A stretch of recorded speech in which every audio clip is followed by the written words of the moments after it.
Good evening, everybody. It's Thursday night. Welcome to Born Political. We've had many guests over these last few months. This one is going to be a candidate, actually, for the job that I hold currently. I know. I already interviewed his opponent, and I want to make sure everyone gets to meet all the candidates, who they are. I got to speak with him off air. I don't know him personally. Met him a few times. Great guy. I do want to make sure that everybody, like I said, everyone should know the folks that are running. And this is one of the outlets, one place, one space that we can get to do that. The show Born Political is not a political show. I think everyone, I only pondered, should I name it that? But it really worked out well because it's true. We're all political for whatever reason that he plans on running. And we're going to find out maybe some of the reasons why tonight. But he's here. I want to introduce you, Robert Boris, running for the 41st. Thank you very much. I appreciate it. Thank you, Joe. Good to see you. Welcome to the show. So when I first started the show, it was mostly going to be about understanding where people came from. Okay. You know, who they are, and maybe we can get some insight into why you're running. Okay. And a lot of it starts with really, where are you from? Where were you born? So I saw you at the Cell Foundation Memorial dedication at the library, and thank you for doing that. That was pretty fantastic. And Juan gave our mayor was given a speech about that he had mentioned about how his family got here and how we're all sort of drawn here by the submarine capital of the world thing.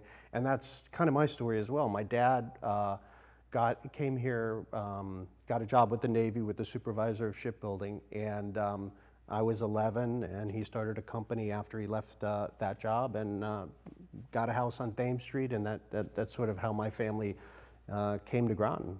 And so did you go to school in Groton too? No, I went to Westbrook High School in right near Essex, the mouth of the Connecticut River. So, but when my dad started the business at 11, weekends, holidays, he's old school, so I was free labor. Yeah. So I was mowing the lawn, and I grew up, working here and working at the company. It was good, and after work we go to, I don't know if you remember Pizza Pipes in Pandemonium, where CVS is. Yeah. That was like the big treat, the clowns with the. Was that your family? We used to go there after work and stuff like that. I tell my kids now, and they're like, there was a clown giving out popcorn. It's a little odd.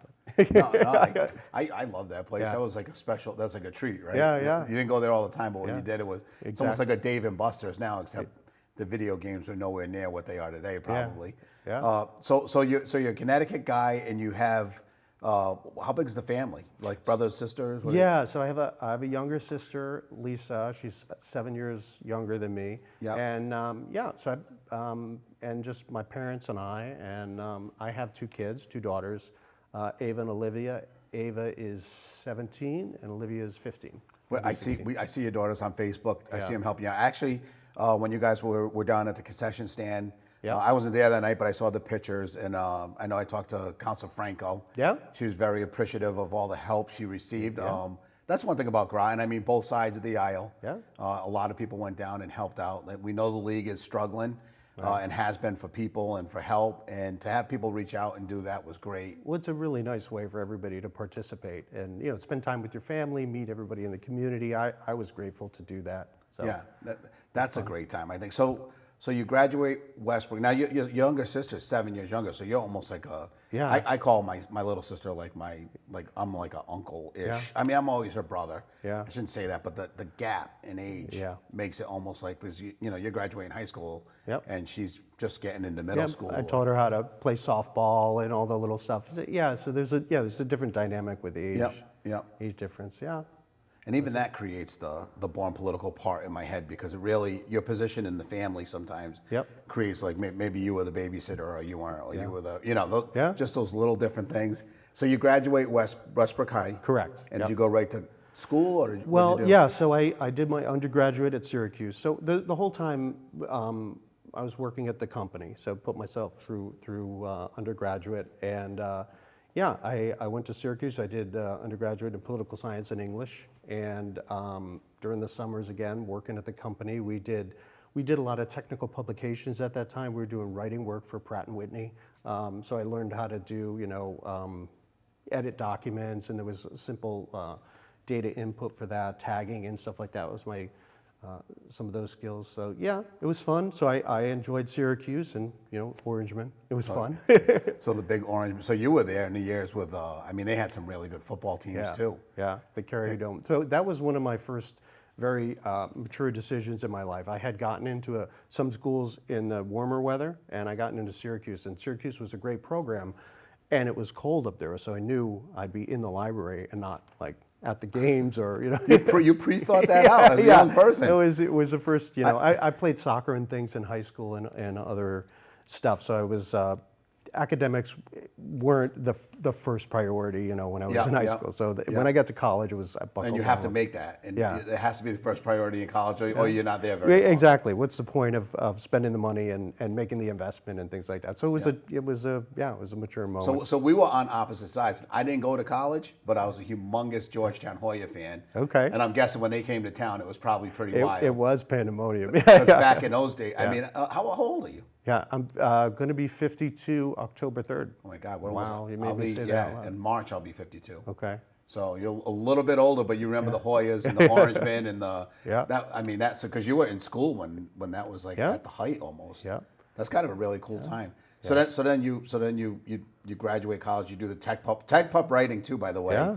Yeah. For folks that think that's really exciting, I don't think because tech pub, when I think of tech pub, I'm thinking of the writing in the critical technical writing they write for welding procedures and disassembly procedures for jet engines. It's very exciting. Very exciting. Women were very impressed when I was like, I'm in technical publications. Oh, yeah. They're like, whoa, that's very creative, Bob. Yeah, you could probably.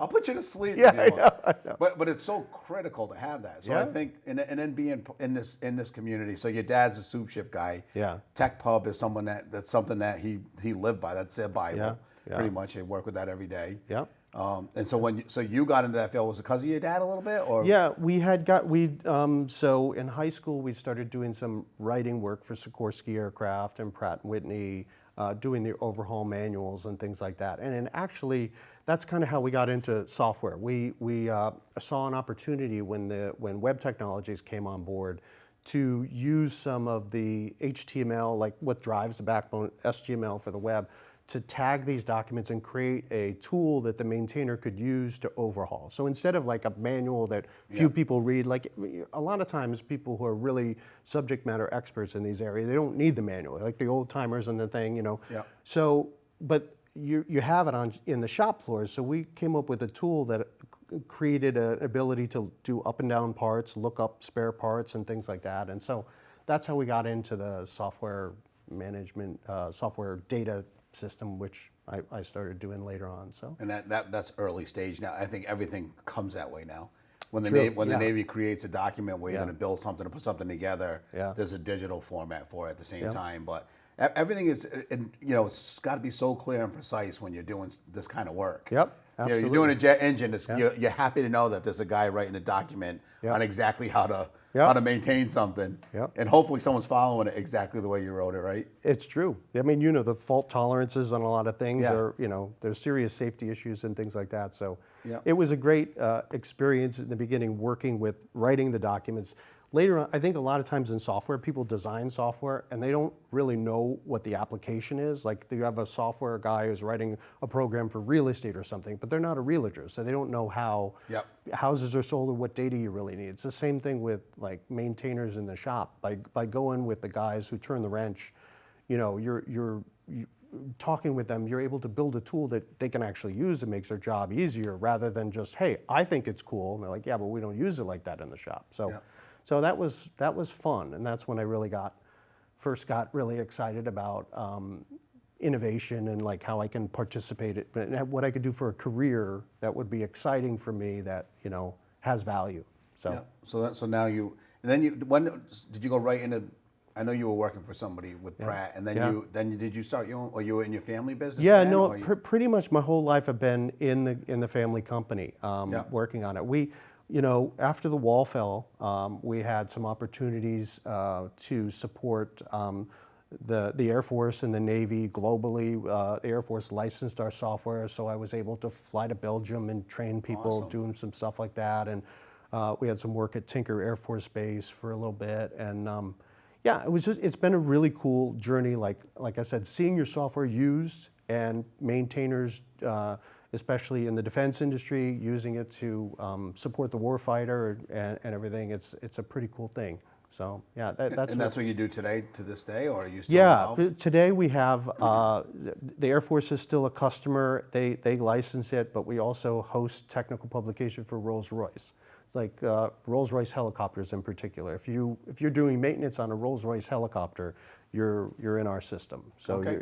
if for the overhaul and the warranty system. So it's really cool. We've had that for many years, and every year we're updating, putting new functionality in the software. I'm talking to the customers about their needs, and yeah, and like I said, it's really rewarding to see it helping people at their job, and to think back to my small family company. It started with my parents, and now we have this. It's amazing the ripple that can be created by one small, and this little postage stamp that we call Southeastern Connecticut, because really, even all the way out to Westbrook, we talk about this, the memorial that we plan on doing. Right. It really is all of Connecticut. We use vendors that are all over Connecticut and Rhode Island. Right. That end up again coming through Hillary. Right. Because we don't coat Teflon at our shop. Right. There's certain anodizing. Obviously, that is a chemical process. But it's a company in New Britain or in Manchester and we all work together, and to know that we're creating this submarine or even the technology you guys did, your company. Yeah. That's really given our government room to negotiate peace or whatever they're doing, or when someone's in the room. Yeah.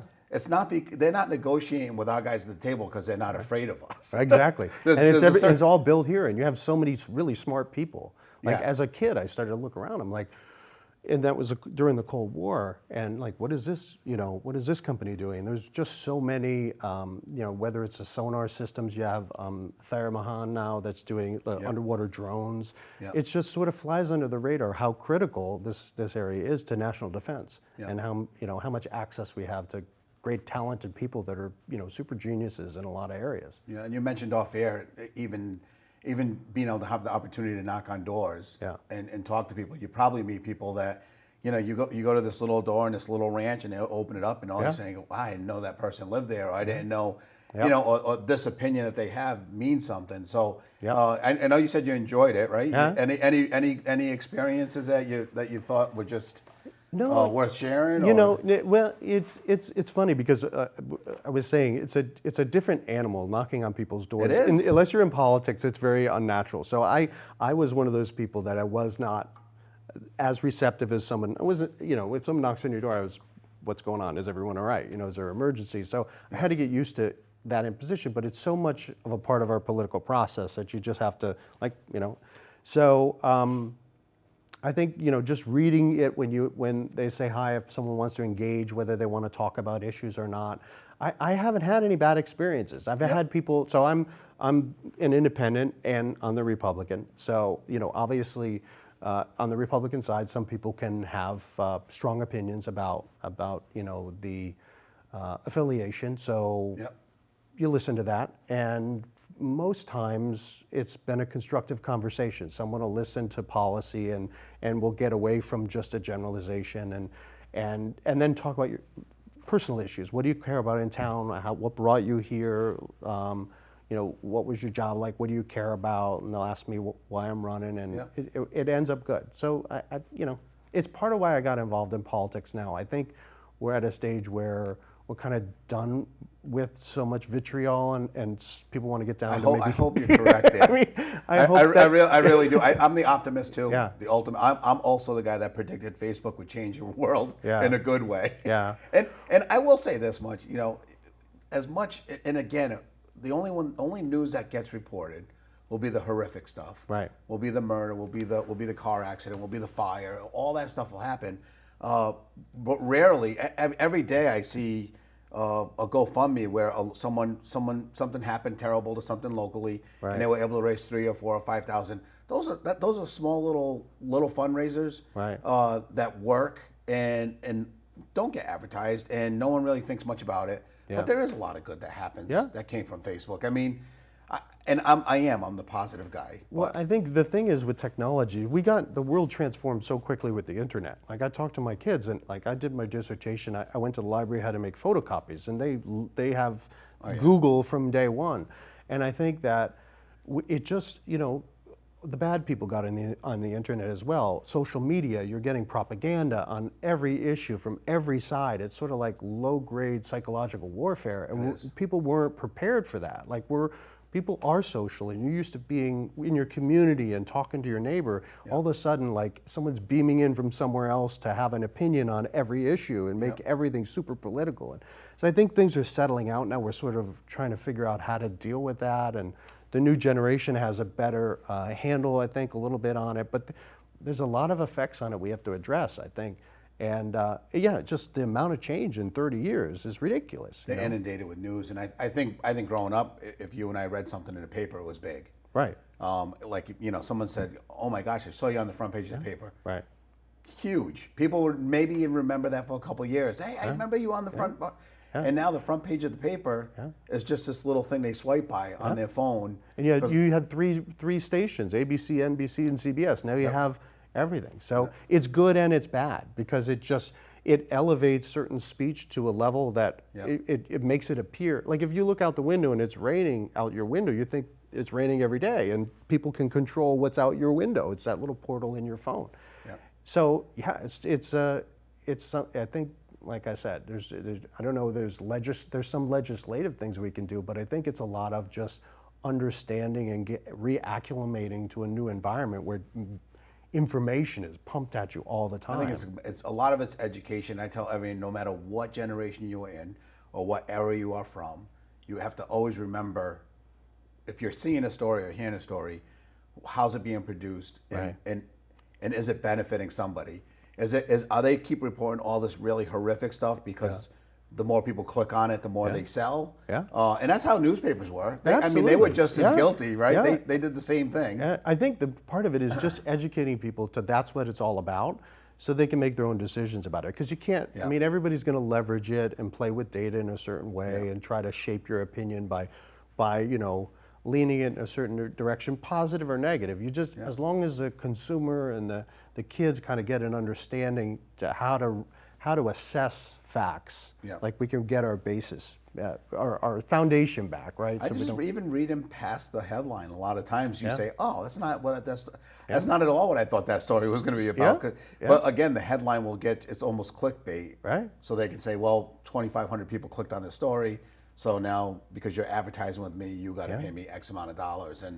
And that, when people can kind of put that kind of in a box a little bit to kind of understand how you're receiving it, because it's not easy. I don't blame people now because I think before if there was a story that was wrong in the day paper in 1980, they would have really came out, and the person that wrote that story with the wrong facts may have been fired. Right. I mean, those were because it was their job to go out and find out a story, and that's why deadlines meant something, because it was like, do you know for sure that Robert Boris said this? Yeah, you checked in with your editor and checked the story. And now the only check is, should I send yes or no? Should I post this or not post it? And that's not good for a lot of people. A lot of us write things that we probably shouldn't. I would have been a disaster. Oh God! Facebook was when I was in high school. That wouldn't have been. I was the bad kid, but I didn't need stupid pictures of me. That I thought was fun, like posting somewhere and then things that you say. Yeah, I mean, you're a kid, right? And we all need space. I think the kids have to be smarter than us, smarter than we were, better than we were. Absolutely. And obviously you have two young daughters at home. The access has world to them. The world has access to them. Yep. Sitting right at home, and people are always going to be looking and trying to say, someone's always scamming or scheming, and you have to be aware of that. But really, the best defense is to make sure your loved ones are understanding of what's happening, especially the elderly. I talk about the young kids, but the young kids are like, "You fell for that?" I know. You didn't understand that was clickbait, Dad? Like they know. Yeah. But it's the older folks a lot of times with this technology stuff I worry about, because I have a guy I work with that I just barely stopped him. He didn't do it, but he was about to send some gift cards because there was this pickup truck in Las Vegas for sale that was worth about $20,000 that some little old lady was selling for $5,000 because her husband died and she didn't want anybody around her. She didn't want to see the truck again. That was the story. And he just had to send these $5,000 worth of gift cards to secure this. And I said, sit down. And I tell anybody this, just imagine if that could even be true. Yeah. I mean, if I was selling a truck that was worth $20,000. But some of this stuff is so well crafted. It is. The people put it together, and what they do is they just blast it out to 100,000 people. And out of the 100,000 person, there's going to be someone who is right at a sensitive time in their lives. Something emotional happened, and it just sort of rings true to them, and like think it's speaking to them. And this is the problem with the digital universe and the way we. Our humanity is sort of magnified in that. We're very vulnerable when our community isn't aware of what can have access to us. Yeah. So the thing that concerns me more than the digital stuff is and this gets back down to the partisan stuff and political, I think, is sometimes people get so worked up on an issue, they think, well, the other side's lying, so we gotta lie. It's like this cult, this mentality of just everybody starts to lean on facts, and you're sort of like, you're a little squishy with your facts, and so it's like, but if we don't do this, like they're doing this, and then we're in the middle being bombarded with this, and then people kind of give up, and they're like, I don't know what to listen to anymore, and that's, but again, I think it's all due to the fact, if you just step back and go to first principles, in the last 30 years, the world has transformed. Yes. Everything is digitized, communication has changed, media has changed.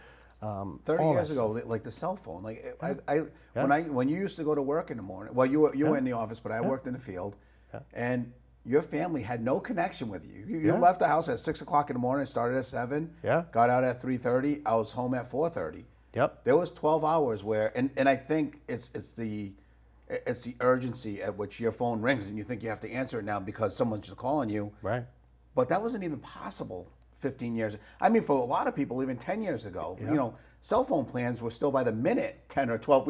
We've come a long way just in those few years where people, they use them without even thinking about how much time they're using them. And there's no psychological downtime. Like, I mean, there isn't. So I run my own business, so it's okay. So I have my own personal responsibility for allowing it to take up my personal time. But, if you're an employee and you're out there, like, you got to be off the clock at some time. You got to spend time with your kids, and it makes it too convenient to be like, hey, Joe, I got this question. It's like 9:30 at night, and like, I got to help the team. And then all of a sudden, I mean, so what do? You want to be a team player, but people don't know the rules. I think that's what we're finding in our country now. Like, people aren't sure, like the Great Resignation. All the people are trying to make room for their family, which I think is good.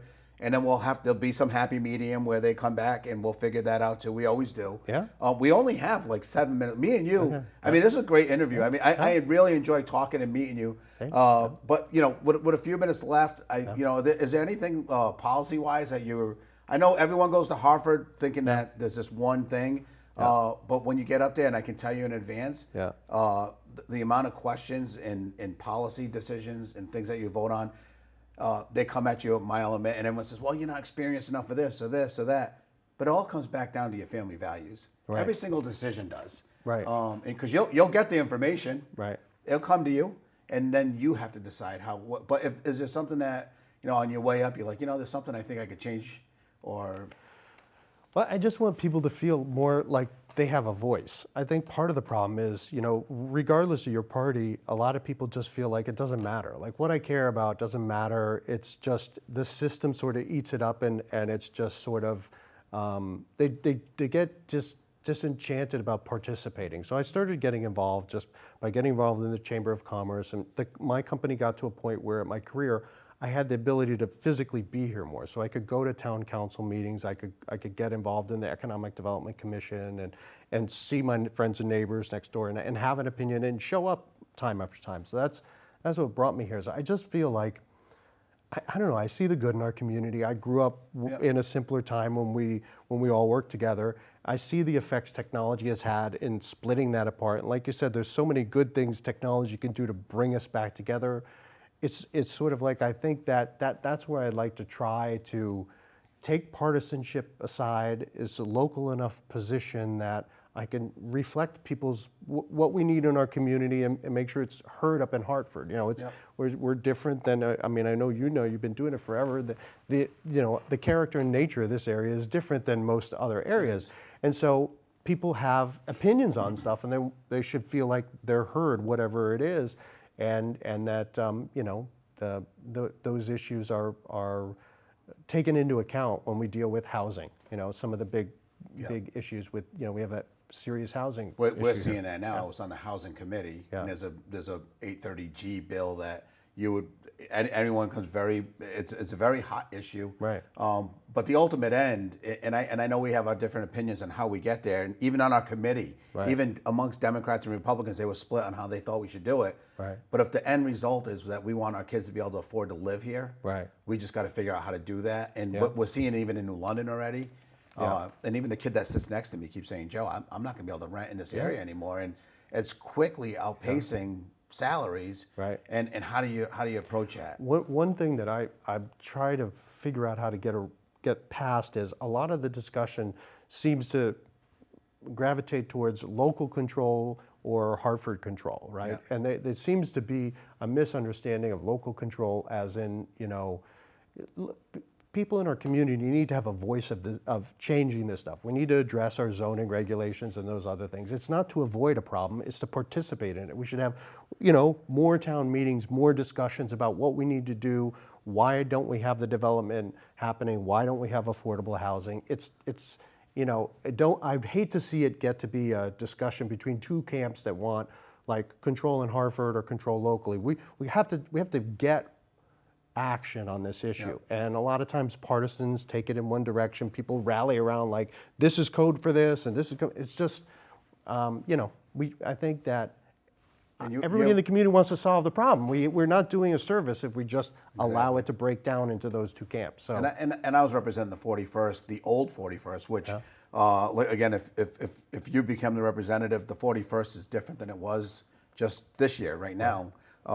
Because New London and Groton were both well above the affordable housing limit. Right. So there weren't any restrictions or any guidelines on what you could build. Right. But this new community Right. that you'll become part of, and, Right.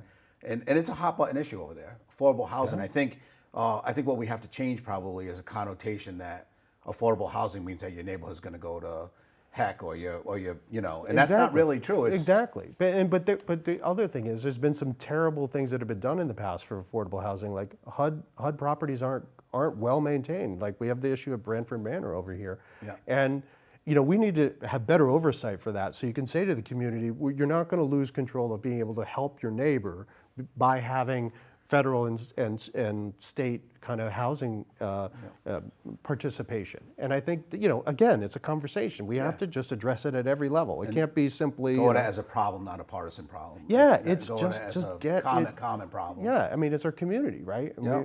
But so I we think, only have a minute left. Okay. I mean, it always shocks me how fast a half hour goes, especially when we have great people that come on this show. I mean, everyone in the community has been great. Is there anything you want to say real quick about? I know your website's been up there, so you don't have to give any contact information. But we didn't even talk about Dawson's Creek either. Right? Oh, God. My wife said, I forgot to ask you that, God. but because we talked about this jam-packed show. Yeah. But you were on Dawson's Creek. I was. And, I was. One episode. It was the Valentine's Day Massacre. I was. It was very.